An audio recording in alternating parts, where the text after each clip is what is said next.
بہت بڑے ڈاکو یعنی ڈاکو پورا گینگسٹر جو ہوتا ہے نا گینگ اس کے سرگنا. جب یہ قافلے کو لوٹا جاتا تھا بھائی اس زمانے میں بڑے بڑے قافلے کو لوٹا جاتا تھا, بڑے بڑے گھروں پہ حملہ کیا جاتا تھا, تو وہ سب جو گھر والے ہوتے اور اگر کسی جگہ پتہ چل جائے کہ فضیل آ رہے ہیں باقاعدہ لوگ وہاں سے بھاگتے تھے اور ڈر سے بھاگتے تھے کہ اگر کچھ بولے نہیں ان کو غصہ آیا.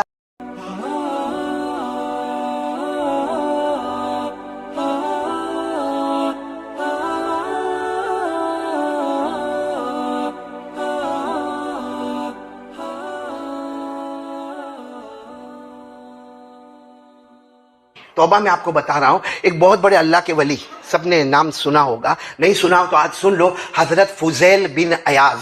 علماء کرام جانتے ہیں, بولو کون؟ حضرت فضیل. بہت بڑے ڈاکو یعنی ڈاکو پورا گینگسٹر جو ہوتا ہے نا گینگ اس کے سرگنا. بولو کون؟ حضرت فضیل. اور اتنی دادا گیری کہ جب یہ قافلے کو لوٹا جاتا تھا بھائی اس زمانے میں بڑے بڑے قافلے کو لوٹا جاتا تھا, بڑے بڑے گھروں پہ حملہ کیا جاتا تھا, تو وہ سب جو گھر والے ہوتے یا قافلے والے ہوتے نا کہتے تھے ہم کو تمہارے سردار سے بات کرنا ہے. یعنی کس سے بات کرنا ہے؟ فضیل سے بات کرنا. تو وہ جتنے چیلے ہوتے تھے نا وہ کہتے تھے نا ہم سے نمٹ لو, ان کے پاس جاؤ گے. ایک ہی قاعدہ ہے, جو کچھ تھوڑا بہت ہے نا وہ بھی جائے گا. ابھی تمہارے بچے یتیم ہو جائیں گے, بیوی بیوہ ہو جائے گی, اس سے ان کے پاس جانے کی ضرورت. اتنا لوگ گھبراتے تھے, اور اگر کسی جگہ پتہ چل جائے کہ فضیل آ رہے ہیں باقاعدہ لوگ وہاں سے بھاگتے تھے اور ڈر سے بھاگتے تھے کہ اگر کچھ بولے نہیں ان کو غصہ آیا تو ان کی یہاں تو قتل کے سوا کوئی معاملہ. ایک دن حضرت فضیل بیٹھے ہیں اور ان کے سارے ساتھی بیٹھے ہیں اور چوری کا مال رکھا ہوا ہے, اور ایک عورت ناچ رہی ہے, ایک عورت گانا گا رہی ہے, اور سب ناچنے میں اور گانے میں مست ہے. جیسا آپ نے دیکھا ہوگا اور سب ناچنے گانے میں مست ہے. معلوم نہیں کوئی کہیں سے قرآن پڑھ رہا ہے اور حضرت فضیل کے کان میں یہ آیت کریمہ آ رہی ہے. کاش یہ آیت کریمہ ہم کو بھی اثر کرنے والی بن جاوے. وہ آیت کوئی قرآن پاک پڑھ رہا اور حضرت فضیل کے کان میں یہ آیت کریمہ آئی اور اللہ نے ہدایت کا وقت کھولا. کون سی آیت کریمہ؟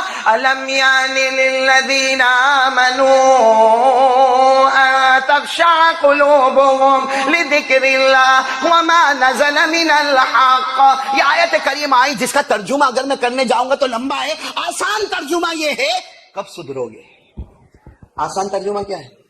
کب سدھرو گے. اتنی عمر ہو گئی, 40 سال عمر ہو گئی, بچے ہو گئے, باپ بن گیا, اب کب سدھرے گا؟ چلو ٹھیک ہے, پہلے 10 سال کا تھا, 12 سال کا تھا, 15 سال کا تھا, معصوم تھا, اب کب سدھرے گا؟ یہ آیت کریمہ کا ترجمہ کب.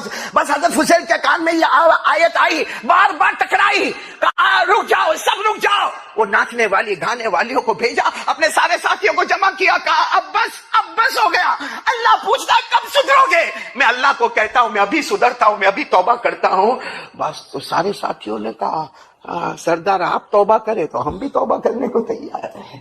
سب نے توبہ کی. پھر حضرت فضیل نے اعلان کیا جس کے پاس سے میں نے مال لوٹا, جس کا مال لیا, کیونکہ فضیل کے پاس بہت دولت تھی, کتنی تو لمبی زمینیں تھی, جائیداد تھی, پراپرٹی تھی, دینار تھے, درہم تھے, خوب پیسہ تھا, لوٹ کا پیسہ تھا, ڈکیتی کا پیسہ تھا, چوری کا پیسہ تھا. کہا میں اعلان کرتا ہوں جس کے پاس سے میں نے مال لیا لوٹا ہو آ جائے اور مجھ سے ڈرے نہیں. میں اللہ کی قسم کھاتا میں اس کو گالی بھی نہیں دوں گا.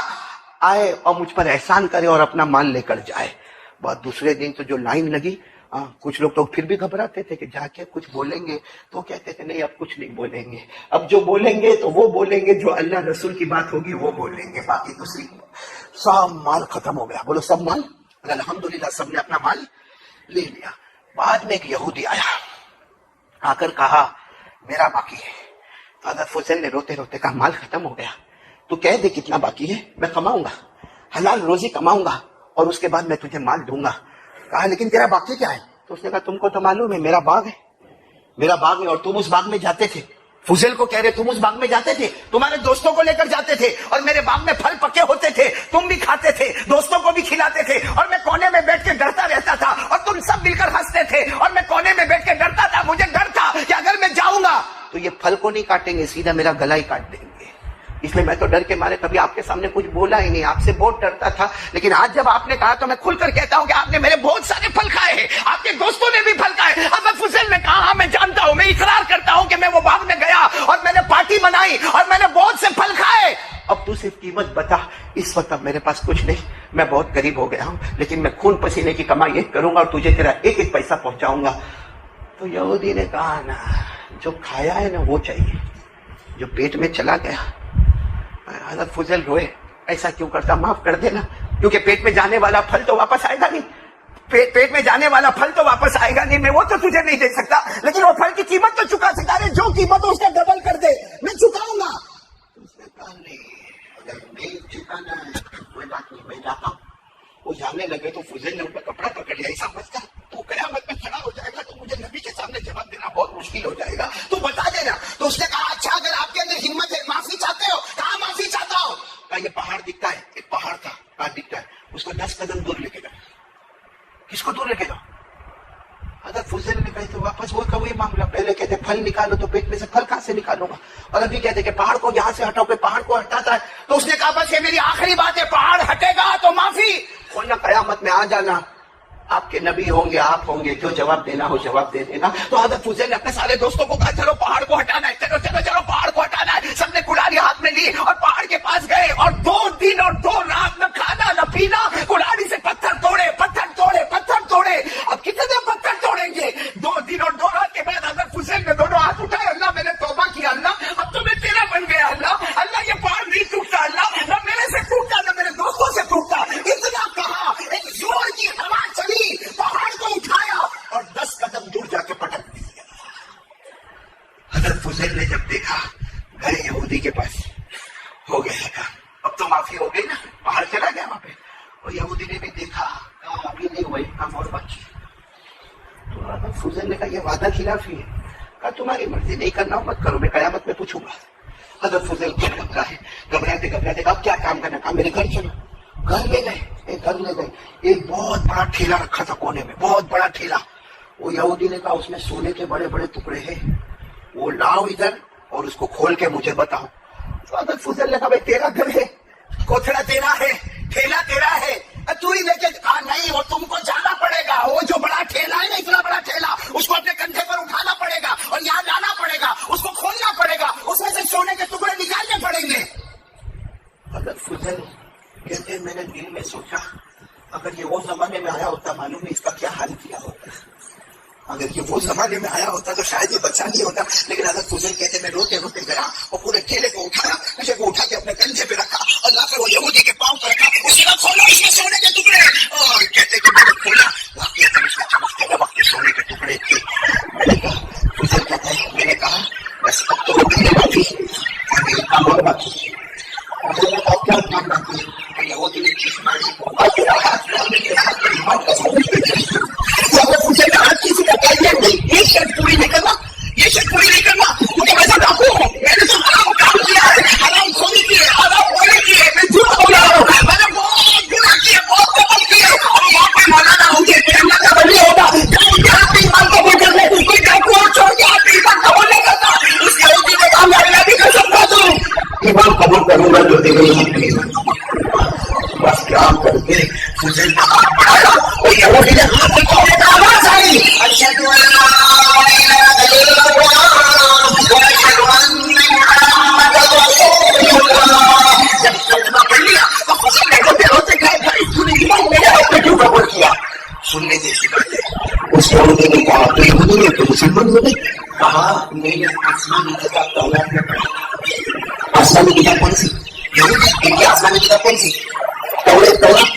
میں نے تورات میں پڑھا تھا کہ آخری نبی محمد آئیں گے، آخری نبی محمد آئیں گے اور ان کا امتی بس ہو جائے گا، اگر وہ سچی توبہ کریں گے اور چاہیں گے تو پہاڑ کو بھی ہلا دیں گے، اور اگر وہ مٹی پہ ہاتھ رکھیں گے تو سب سونا بنا دیں گے۔ یہودی نے کہا انہوں نے سچی توبہ کی، انہیں پہاڑ کو ہلایا اور وہ جو میرا بنا آیا اس نے سونا نہیں تھا، مٹی تھی، میرا اللہ لگا اللہ نے اسے سونا بنا دیا۔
مسلمان کی مصیبت